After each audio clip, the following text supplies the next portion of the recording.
Hey, hey, hey. Do you love champagne? If you do, you gotta join me at the Wine Feed Durham on December 28th at 7 p.m. My friend and colleague, Deb Lewis, will be sharing her wonderful knowledge and beautiful champagnes from the Vintage 59 portfolio, and Chef Kevin Durkin will be providing a few tasty treats to pair with these champagnes. That's Tuesday, December 28th at 7 p.m. Google the Wine Feed Durham, look at their calendar and events page, and sign up. I'll see you there. Happy champagne times.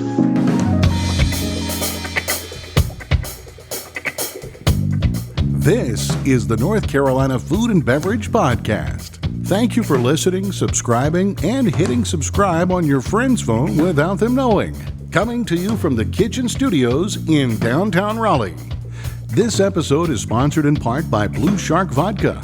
All the taste without the bite. Blue Shark Vodka, coming out of Wilmington, North Carolina. And by Spot On, tech that helps your business grow. And Joe Van Gogh Coffee, serving the community from seed to cup. And now, those who can't do or teach just have to talk about it. It's Max Trujillo and... Hello, and thank you for listening to a very special Matthew Weisless episode. That's right. This is an impromptu kind of episode that I didn't expect to. We were kind of talking about doing this show with our guest that I'll introduce in a quick moment, but I'm just here with our guest, without Matt, in the studio on a Monday afternoon as it is pouring rain. It is the week before Thanksgiving, and so via email, I was chatting with a gentleman named Peter Zukiwski, and he is from Edmonton, Alberta, Canada, and is also, we're trying to figure out what the actual new term is. Maybe this is something we put out to everybody is, what should we call people that were once called pitmasters? Because that's kind of an outdated term.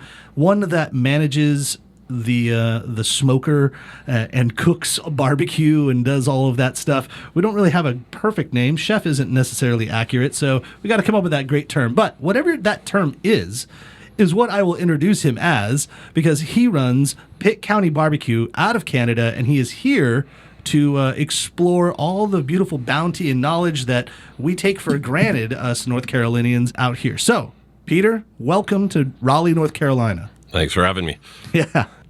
First and foremost, you reached out to me because you've listened to the podcast, I guess? Is that somewhat accurate? I don't know. Yeah, we'll use the word obsessive, I guess. Passionate about North Carolina. Okay. So then, in looking for more information on Southern food and Southern culture, obviously, especially for the state of North Carolina, you guys pop up and have been using the podcast as a resource now for a few years. See, Matt, our SEO does work. At least maybe Canadian SEO, so that's good. So cool. So you've listened to a few of the shows. You're familiar with what we do here on the show. Yep. Awesome. Thank you for listening, for one, and thank you for telling all your friends in Canada so that they'll start listening too. But let's talk about your reasoning for coming down here. From your email, you said this is your second official trip, like in the culinary sense, to North Carolina. Is that right? Second official culinary trip, third trip down here. Came down here the first time on my 30th birthday, en route down to South Carolina and then Kentucky. And then 2 years ago, came down here for what I call a research trip for a week. And then now this is the third trip down for 2 weeks. Okay. And do you have a brick and mortar in Canada, or is it you do pop-ups and such? Right now it's pop-ups and catering. With the global climate, we haven't pursued a brick and mortar just yet. It's definitely something we're interested in. We're just kind of seeing how everything goes. Yeah. Well, that's a lot of what you do. I mean, cooking and smoking meat and all that kind of happens outdoor anyhow, and so you just kind of go like where the gig is. Pretty much, and that's the nice thing with what we do is, I mean, anytime, at least in Canada, I mean down here I assume as much, but anytime you're actually doing a pig roast, it is a spectacle. So the nice thing is making it a spectacle, using a cooker that nobody's seen and cooking a style that not a lot of people have heard of up north. It just really reinforces what we're doing and what we're trying to showcase. Right. So, so why did you pick North Carolina on these journeys? Long story short, I started a number of years ago. For my birthdays, I'd either go on a trip or cook for friends. And one year I cooked an entire lamb over my fire pit in my backyard. And the next year I was trying to figure out what to do differently. And I have a construction company as well, so I had a bunch of cinder blocks and decided to, after some Googling, build a cinder block pit and cook a pig. And it turned out surprisingly really well. And the more I looked into it, I realized that was more of a North Carolina style cooking. And then I just went head into it and just did as much Googling as I could, got as many cookbooks as I could, came down here as many times as I have been able to, and just have tried to connect with as many Pitt people that I've been able to down here, just to further educate myself and make sure that what I'm doing up north is as authentic as I can possibly make it to what everybody's doing down here. So tell me a little bit about that. Tell me about what you consider your technique to be authentic. What does that mean? What's your technique in barbecue? So for me, what I'll do, it's hard for permitting and just, accessibility of wood up north as well. So I'll use natural wood, charcoal, and that is my fuel source. But I'll take the pig, I'll break it down the spine, splay it open, salt, pepper. I'm Ukrainian heritage, so I'll put garlic powder on there too. And then I'll just cook it over the coals low and slow. Once it hits that 195-ish to where I'm happy, I'll pull it all. I bought myself initially 2 smaller sets last time I was down here of Dexter Russell cleavers, bumped up from the 6-inch to the 8-inch. And then the cleavers, got it. Yeah, to chop and everything. Yeah. So then now with the bigger cleavers, it makes it so much easier. But I'll pull the meat, chop the meat, and then for the seasoning, it's just apple cider vinegar, salt, pepper, sugar, and chili flakes. So that sounds just like what we do here in North Carolina. Yeah, and that, for me, again, as learning about it, reading books by like John Shelton Reed, Ryan Fertel, there's just so many resources out there to educate people around the world about the style, about why it's important, the heritage of it, and the history of it. And for me, I love all of those things, and it's just really interesting. It's really different. I get asked a lot at home why, and honestly, it's just delicious. My first stop yesterday was at Sam Jones, got to see the pit rooms, got back in my car. It was one of the things that I loved the last time I was here, but you're just sitting in the car and you smell like the pit room. You smell like the smoke. There's nothing like it. Right. There's nothing like the smell of the juices, of fats, everything else dripping onto the coals, making that unique barbecue smell. Brisket's not like it. It's just, there's something, I love it. There's nothing. Anytime I do a cook at home, my trailer smells like it. I smell like it for a day. It's amazing. I one of these times, then, as we become new friends, I'm going to have to take you to the Smoky Mountains of Tennessee and bring you to Alan Benton's for Benton's Bacon. That, for me, we did a podcast, kind of like a secondary or an offshoot podcast. It was more of like a series with Candace Harriet Townsend. And it was like six-part episode, and we went out there to Tennessee, did a lot of Sean Brock connection stuff, but we went to Benton's Bacon, and we recorded the podcast in his smoke room. And so we're around hundreds of shoulders that have all been aged, and just the scent was, the aroma was unique. There's nothing like it. And all my clothes permeated for months. After washing them, still you could dig your nose into that sweater. You're like, oh yeah, that's still Benton's right there. But you don't for me, I had a jean shirt I wore on my last trip. I took probably a month or so to wash it. You could have just said shirt. We'll do the math that was a jean shirt. We got it. It's Canadian tuxedo. Yeah, we got it. I love that smell, and I'm super jealous of Benton's. Last time I was in Tennessee, I went to the Hammery and spent a bunch of time with Bob, who does a lot of country hams for Sean Brock. So we're actually in December, we have planned with artisanal deli back at home to do a country ham project. Oh, that's awesome. So so you mentioned brisket, but that's not really your style, right? Like that. Are you doing other meats as well, or are you kind of focusing mainly on whole hog? Well, I mainly focus on whole hog. We will do, for catering events upon request, brisket. We'll do ribs, chicken, the like. But I mean, I get a lot of scratching heads, turned heads, scratching chins, wondering where the beef is. I mean, we're Alberta, so we're the more or less Texas of Canada. So for somebody to specialize in pork rather than beef turns a lot of heads. Nobody really gets it, but then they eat it, and then they kind of start to learn and understand why. Yeah. And I mean, everybody does brisket. I mean, there's nothing wrong with it by any means, but I prefer the pork. There's nothing like, I can't remember who I heard it from, but it was just a comment about the luxuriousness of taking every piece of an animal, mixing it together, chopping it up. You're not getting that from literally anything else. And I mean, shoulders, they're great too, but when you're doing whole hog barbecue, you're literally, there's nothing else in the food world where you're getting every part. You could do an entire turkey, or I guess coming up, you get the white and dark meat, but you tend to keep them separate, and even chopping them together doesn't necessarily make it quote unquote better. It's just you just put it all together. Yeah. So I agree. You're saying that.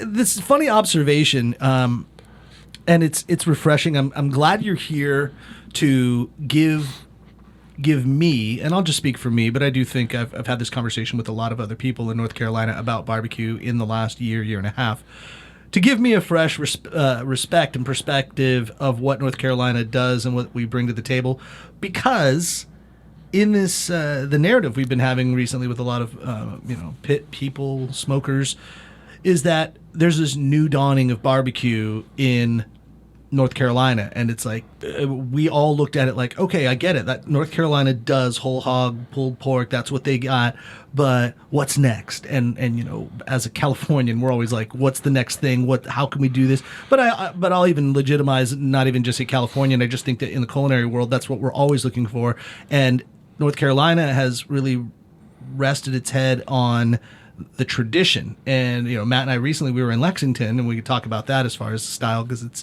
unique to, even inside of North Carolina, it's a little different. But we asked them, like, would you guys do ribs? Would you do brisket? And they're just like, what? They're like, no. And also, would you sell beer at one of these places? They're like, no, this is the way grandma wanted it. We don't bring alcohol in here. Not that we don't drink it, we just don't sell it here. And so deeply rooted in tradition. And so I think if you live here and you're just kind of like, yeah, I want to try some brisket, like right now in North Carolina, in the Triangle, brisket is really popular, like with the new age guys. You've got Lawrence Barbecue, which if you haven't gone, you must go. Yeah. Jake Wood is killing it out there. Our friends at Longleaf Swine Barbecue, they're not officially open yet, and they're much like yourself doing like pop-ups and such until their brick and mortar is complete, and they're getting close, which is great. They'll be down here in Raleigh. And then even my friend Nick Damp, who's from St. Louis via East Texas, now here, he's going to be at the Clayton Crafton that we're doing, and we're building this whole huge exterior smoker area. He's got Primitive Pits making this 2,000-gallon smoker, primarily to do brisket. And so it's almost like sacrilege, like we're like not embracing what North Carolina is most known for. And here, a guy from Edmonton, and I'll just show my ignorance, I was like, where's Edmonton? Is that, I don't know, is that East, West Coast? I don't know. You said it's what, over Montana? North of Montana, Idaho. I just refer with, especially being down here with the Hurricanes, home of the Oilers. Home of the Oilers. There you go. Yeah. North of Yellowstone, if you're watching Kevin Costner. Beautiful country out there. But it's so refreshing, and like it's like it's like somebody complimenting your wife after being with her for 40 years, and you're like, oh yeah, that's right, she is beautiful. It's like, oh yeah, you get into your grind for a while, and you're like, oh, and then finally you realize that what you have here in your backyard is like kind of a big deal. And I think even for us, having so many podcasts about barbecue, we've even said, okay, well, we've told that story about whole hog, so let's do the next thing. And it's kind of nice to reset and bring it back. I choose to shake it up with Blue Shark vodka because it's made with non-GMO heirloom variety North Carolina sweet corn, which is distilled 4 times into perfection. I mean, right there, you already had me. You got North Carolina, you got local farming, you got distilling, you got non-GMO. It's all the things that really you should be looking for when you're trying to source local and do things. And on top of it, it's delicious vodka that allows you to make any type of cocktail you want to have. For the folks at Blue Shark Vodka, the small batch process is a labor of love. After distilling the corn 4 times, the mash mallows for 28 days, allowing flavors to fully bloom and awaken. Finally, each batch is triple filtered, giving the vodka a smooth, clean finish and making the alcohol less bitey. It's Blue Shark Vodka, the shark that doesn't bite. Non-GMO, heirloom sweet corn. Go visit Blue Shark Vodka.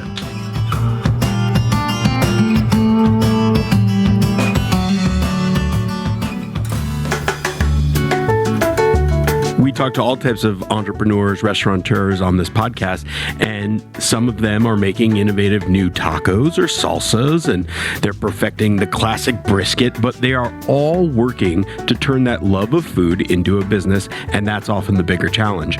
Our newest sponsor is here to help.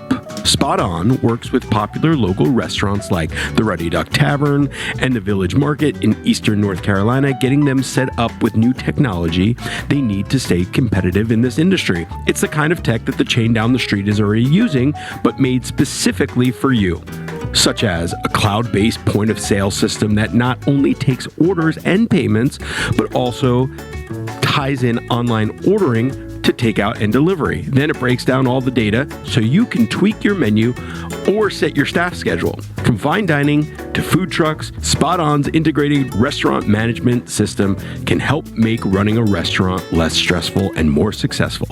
And you can get this end-to-end solution built specifically for your needs by a real person, Tanya Maniwo. She's a local Spot On account executive, and she'll be your partner the whole step of the way. Give her a call, 858-213-7820. That's Tanya M at spoton.com.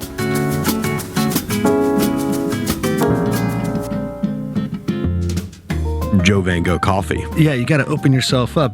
Like you're like having this Home for the Holidays 2021 blend, which is unbelievable. Matt, are you getting the cranberry, the hazelnut, the milk chocolate? That's so funny. I was just going to say cranberry, hazelnut, notes of milk chocolate.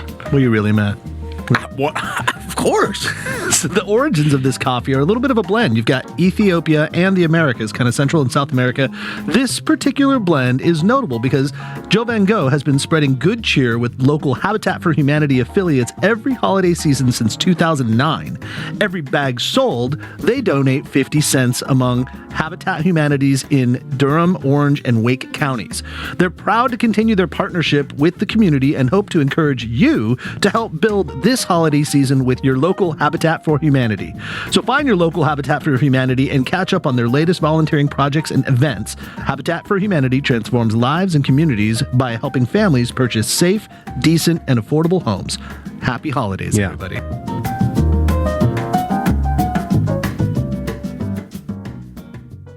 For me, it's really interesting. I mean, that is unique. For me, one thing that I focus on with barbecue, even back at home, if I'm doing chicken or something besides a whole hog, is the regionality of barbecue. I think that's super important, whether it is Carolina pork, Alabama chicken, Texas brisket and links, or, I mean, even Kentucky mutton. When people say barbecue, they just kind of think barbecue, and the way that I've been explaining it back home, it's like Chinese food. When somebody says, oh, well, yeah, Chinese food, you're like, okay, well, is that Szechuan? Is that Cantonese? Is that Hunan?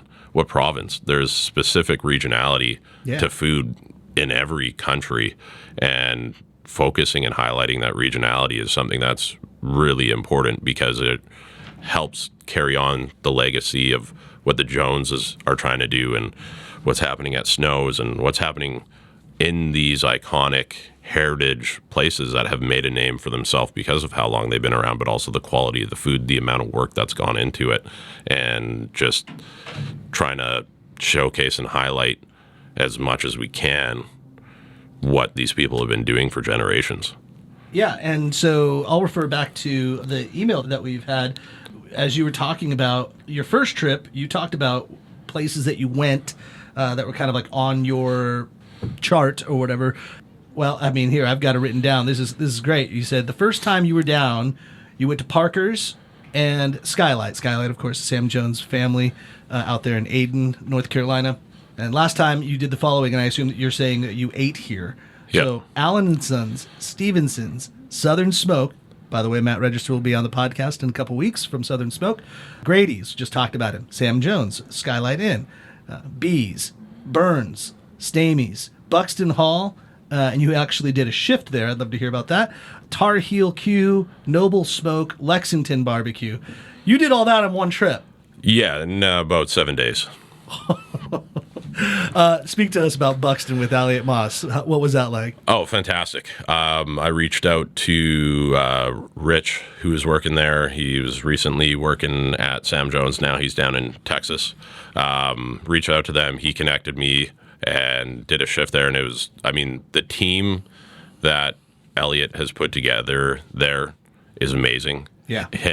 Himself is amazing. It was funny because he came in and Nick, the kitchen manager, was just like, oh, this is our stage for the day. And Elliot was in his rhythm doing his thing. And Nick was like, tell him where you ate this week. And I went through that list that you just went through, and you could see the switch turn where he's like, oh, okay, this isn't like, this guy knows what he's talking about. And I mean, the one thing I love about, excuse me, one thing I love about North Carolina in general, but especially there, is just the hospitality. I mean, everybody in the state, every time I come down here, is so ridiculously nice. It almost doesn't make sense. Like coming from Canada too, that's something where we're known for being nice. Yeah. But you come down to North Carolina and everybody, you're at a gas station, somebody says hello, they nod their head. You're walking down the street. It is amazing, the niceness and level of hospitality of just people on the street to restaurants. And I mean, the quality and ingenuity of Elliot kind of taking this historic concept of whole hog and elevating it, doing the mussels and the beans underneath the pig, and just doing subtle tweaks that really... Explain that. What is he doing? He's been taking, at least when I was there, he was taking his mussels, which were just insane, as well as their beans, and they'll put them underneath the pig to get the pig drippings. Get the drippings, yeah. And it just, I mean, it brings a whole other flavor note to them that is just, I mean, those mussels, I still think about them. It was over 2 years ago. Wow. And the team there, I mean, so nice, and learned so much. I mean, for them to even open their doors to somebody, it was great. Yeah, North Carolina, often called South Canada many times. No one's ever called it that. So talk to us about your trip now. What do you have on the agenda? What have you done? What are you planning to do? So this trip is 2 weeks. A little bit weird with Sundays and Thanksgiving. Kind of has a little bit of gaps here and there. Canadian Thanksgiving is in October. October, right? Yeah. So you're done with all that. Yeah. I mean, I'm excited to have it again. Yeah. It'll just be out somewhere, which is fine. But yeah, no. So this time came in, went to Sam Jones yesterday, ate at Pools, which was phenomenal. Mm-hmm. I mean, some of the dishes there were, just amazing. Yeah, she does it right. Yeah. And then tomorrow, hitting up Skylight. Wednesday is Grady's and Wilbur's. Thursday is Thanksgiving, so things are closed. Friday will be Fuzzy's. And then doing a shadow shift or a stage at Stamey's on Saturday. And then probably popping out to Short Sugars or Hershey's. Sundays will be whatever when I don't go, and then popping down to Lexington, doing Barbecue Center, Speedy's, Smiley's, Backcountry, Little Richard's, and then... Little Richard's. That is an awesome place. Not a lot of people know about. I'm excited for that one. I missed it last time. My wife's done all their photography, and I get the benefit of she takes a lot of the food home after she's shot it, and that would be amazing. Yeah. And then from there, Barbecue King, Red Bridges, then back up to Durham for Picnic, Prime, Lawrence, if I have time, just because I miss it every single time, Clyde Cooper's. And then amongst all of that, Chef on the Farm Road in Kinston, Mama Dips, Salt Box, and a Tar Heels basketball game. So Wow. That sounds amazing.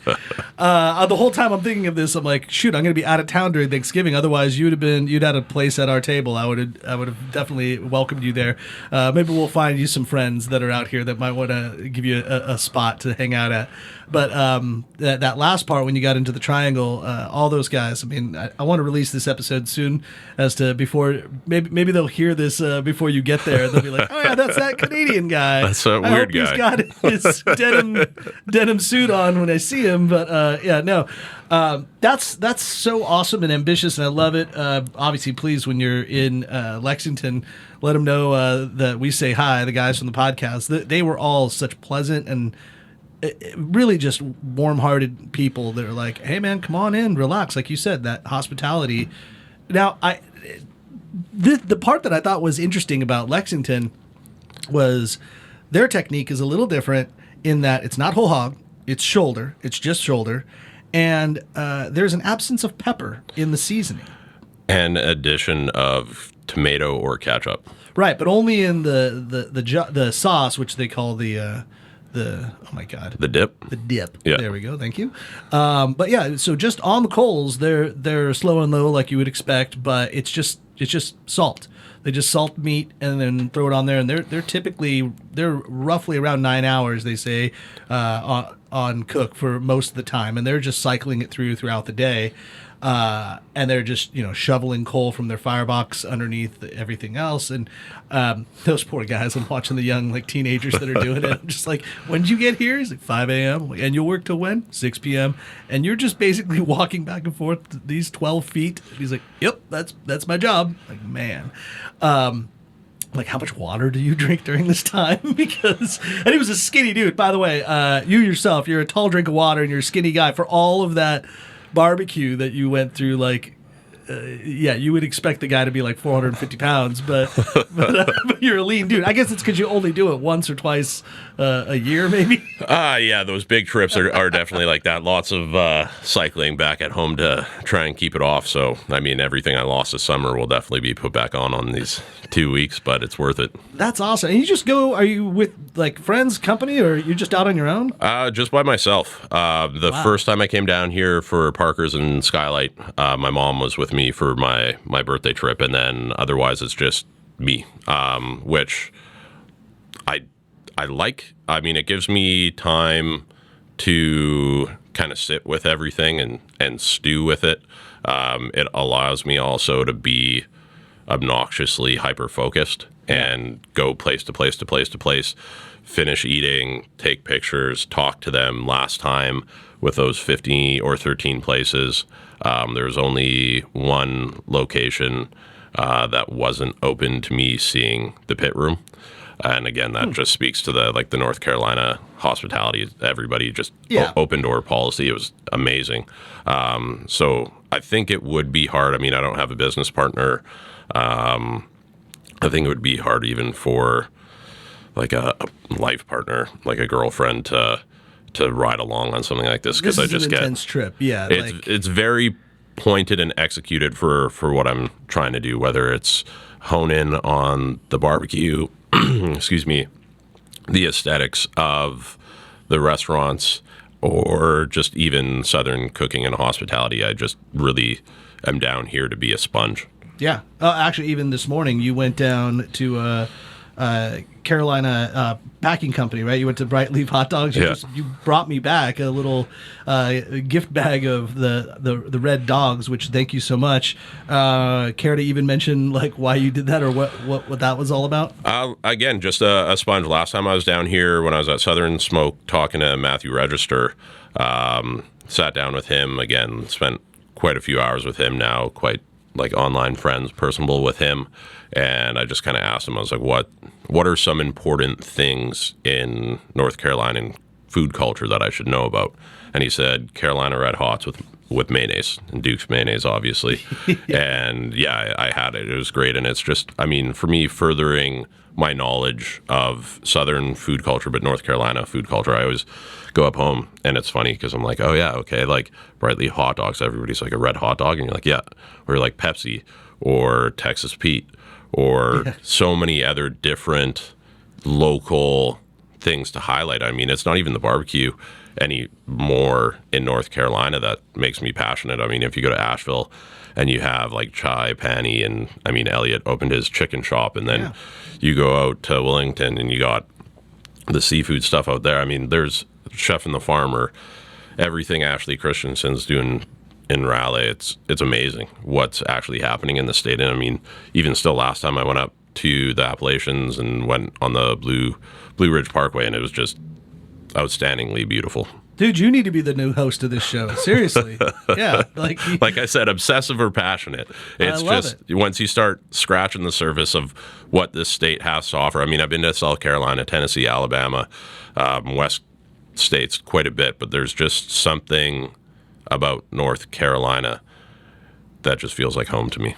That's awesome. I mean, it really is beautiful. By the way, have you checked out Matthew Register's book? Yeah. Southern Smoke? Yeah, I brought it down last time and I got him to sign it. I'll have my wife also sign it. She shot the whole book. Oh, wow. She took all the pictures. But no, and it's so beautiful. He is like salt of the earth type of guy, and that was even in one of our more recent episodes with Brandon Shepard. He mentioned how Matt is like, he's just a good guy in the community. Like, he wants to foster this type of mentality. Like, hey, you have interest in this? Well, then let me guide you. And that's not always the case in a lot of other cultures and a lot of other culinary endeavors. It's like, this is a secret. Like, I'm not going to teach you. I don't want that guy to, and it just seems like it's such a low confidence way of living when you live that way. I like the fact that most of the time, most people in this community of North Carolina, especially in the barbecue community, are like, I'll tell you everything. Good fucking luck trying to get it exactly the way that I do it, but here you go. And I like that. It's like, yeah, I'll tell you all my little techniques. I mean, Jake Wood, he was doing the pop-up at Y Hill Brewing where I was working, and on Monday and Tuesday when we were closed, we would ask Lawrence Barbecue to come in before his brick and mortar was open. And if Jake was in this room, he would be nodding his head up and down when I said, all I did is ask him like every technique and everything. I'm like watching him. Like, one of the things I loved, it was such a subtle thing, but as he's making his like salt and pepper mix, like his cure or whatever to put on top of the meat. And I think he just did salt and pepper. I think he even said, he's like, you could put garlic powder in there. You could do onion powder if you want. I just do salt and pepper. But while he was salting his meat, he's like got his mixture, his seasoning in a little quart container. And as he's doing it, he's like swirling it almost like you swirl wine in a glass. I'm like, what's that about? He's like, oh, because the granules are different. The pepper's bigger than the salt. And so you got to keep it mixing so that when you grab a pinch, you're grabbing all of it, or else all the salt will go to the bottom and the pepper will be on the top and it'll be uneven. I'm like, even just hearing that little technique, like, that's so cool that's like a thing you picked up as time went on. So I love this stuff. Ever since my wife got me that Commodore Joe, I'm like such the amateur dude doing it at home. But in the end, it's still heat and smoke, and you're putting it together. Oddly enough, most of the videos that come out of Commodore Joe's like how-to videos are all from Canada. Huh. Which I find to be, I don't even think they're a Canadian company. Or maybe they are. I don't know. I don't even know. But let's talk about Canada. You said a little bit before we got on the mics, like, don't even ask me about Canadian barbecue. I don't mean for you to be an expatriate to your own country. They might not let you back, but explain to me or tell me about what does barbecue look like in the Edmonton area and just around the country. It's quite different. I mean, it's we don't have the history, we don't have the culture of it up north. I mean, again, legacy names, Jones, Scott, the huge legacy names for a reason. I mean, the baton has been passed from generation to generation. We don't have that at home. So we're trying to build that. And Canadian barbecue, for the most part, is known for Canadian competition barbecue. So our restaurant barbecue is versions of that with hints of regionality here and there.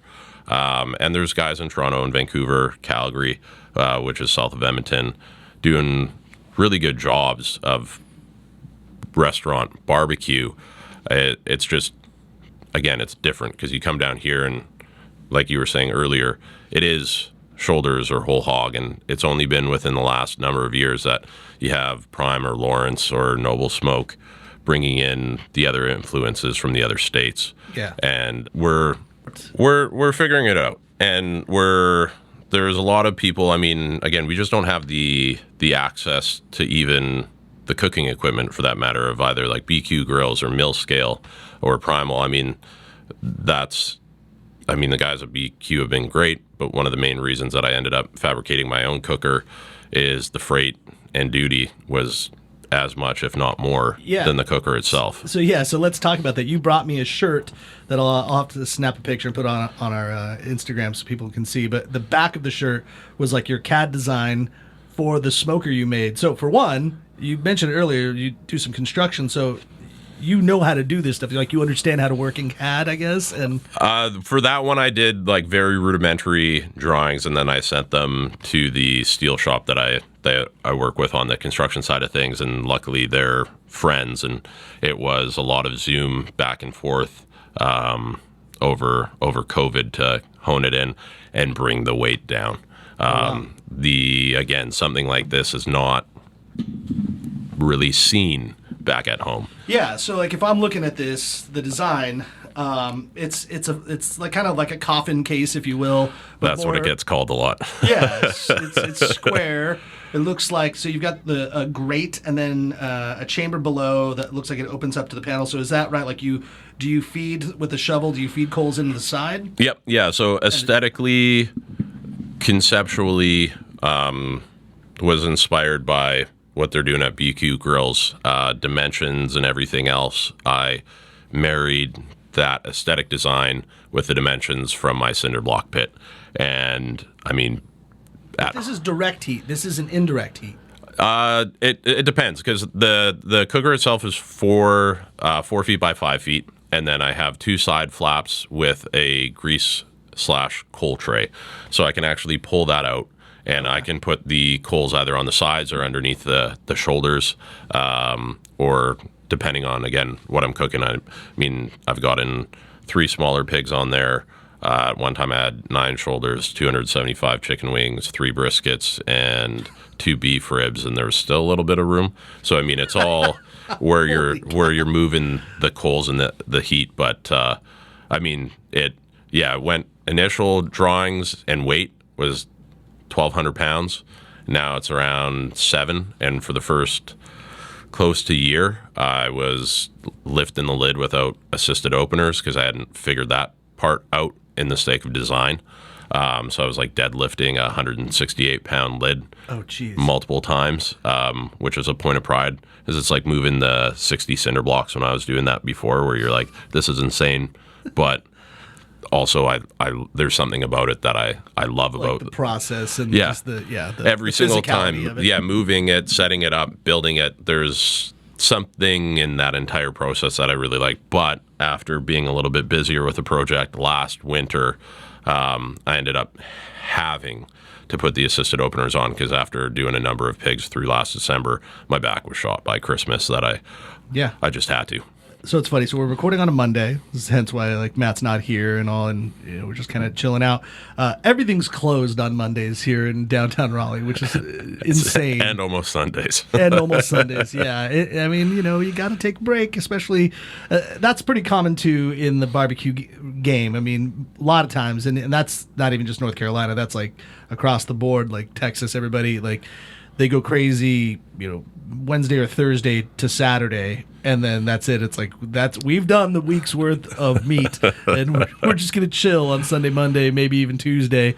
It's so hilarious that you brought me the Bright Leaf hot dogs, because I had in my head, former guest of the show, Jared Burton, who owns J Lights in Durham, is getting set to, he's building out his second location, folks. Ooh, that'll be coming, announced soon.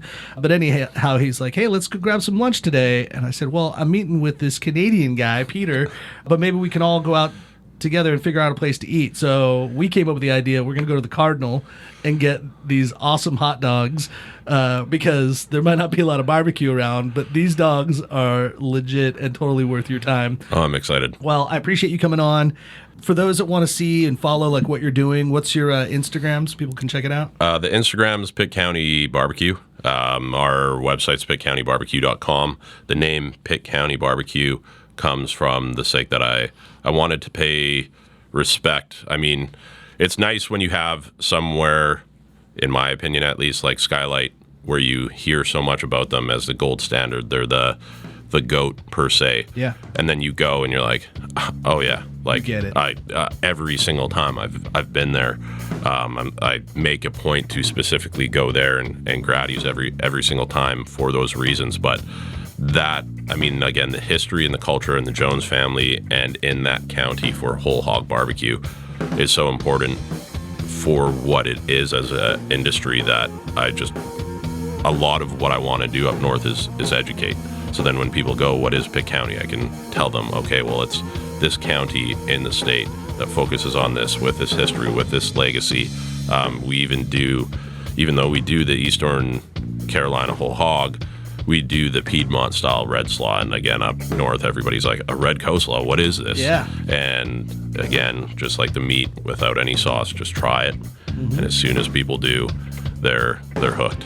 So that's super cool, man. All right, well, check out at Pitt County Barbecue, and let's go get some food, as Matt would say if he was here. But check that out. Get some get some barbecue, and you will eat and drink merrily. Thanks, folks. Thank you. Thanks for listening to the NC F&B podcast. And if you've stuck with us this long, review us on iTunes, and remember, 5 stars are encouraged. Proof Alcohol Ice Cream. We pour art and science into every bite. An artisan ice cream company from Columbia, South Carolina. Proof is changing the way people think about dessert. Triangle Wine Company, locally owned and operated. Triangle Wine Company is committed to creating the best shopping experience in fine wine and craft beer.